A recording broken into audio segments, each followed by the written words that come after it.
自從幼稚園第一層支援服務推行之後，我哋嘅特殊幼兒工作員留意到一個好普遍嘅現象，就係好多小朋友嘅坐姿同執筆姿勢都有啲偏差。如果唔處理好，對佢哋嘅書寫發展會係一個障礙。但過往因為缺乏一套以實證為本嘅工具去評估坐姿同執筆姿勢，令到特殊幼兒工作員好難精準咁判斷小朋友係咪需要轉介俾治療師。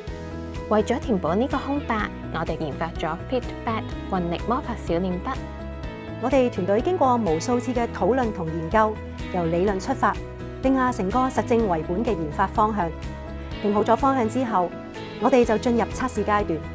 透過邀請唔同能力嘅小朋友親身試用，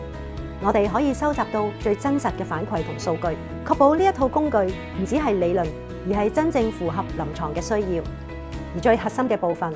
係我哋運用 AI 人工智能，精準咁偵測小朋友嘅坐姿同執筆姿勢。呢一種數據化嘅分析，令我哋可以更加客觀、更準確咁觀察到小朋友嘅成長同埋轉變。FitBat 嘅用法非常直觀，有一套標準化嘅流程。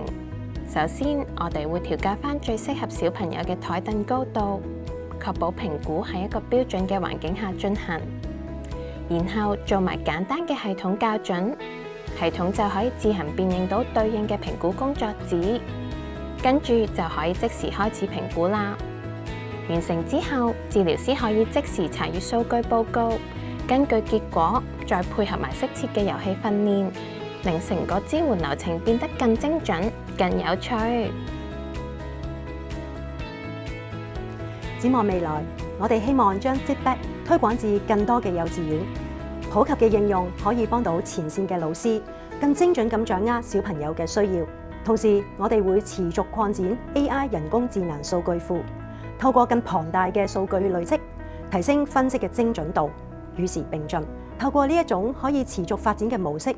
我哋會陪伴住小朋友，為佢哋嘅書寫發展打下最堅實嘅基礎。